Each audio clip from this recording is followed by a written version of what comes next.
আসলে একটা কথা কি জানো, তোমাকে ভালোবাসি বলে তোমার কাছে এত সস্তা হয়ে গেছে, তুমি ইগনোর করছো জেনেও আমি তোমাকে এসএমএস করি। আরে নিজের রাগ ওঠার পরেও যখন দেখি তুমি আমার রাগ ভাঙাচ্ছ না, তখন নিজের রাগকে সাইডে রেখে তোমার সাথে কথা বলি। আসলে সত্যি কি জানো, মন থেকে ভালোবাসলে কেউ দাম দেয় না, আর বেশি ভালোবাসলে মানুষ সস্তা হয়ে যায়। সেটাই বলে ফেলি, যদি অন্যদের মতো টাইম পাস করতাম তাহলে একটু ভেবে চিন্তে কথা বলতাম। আজকে প্রপোজ করা শিখলাম, এখন শুনেন। তুমি আমার জান, হাঁপানি রোগীর টান, আস্ত মুরগির রান, বাংলা সিনেমার গান, আই লাভ ইউ জান।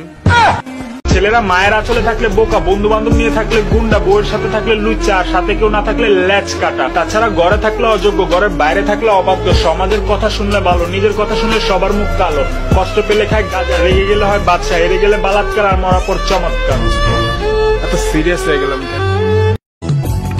আজ থেকে আমার খোঁজ খবর নিও না, আমি বেঁচে আছি কিন্তু তোমার জন্য মরে গেছি।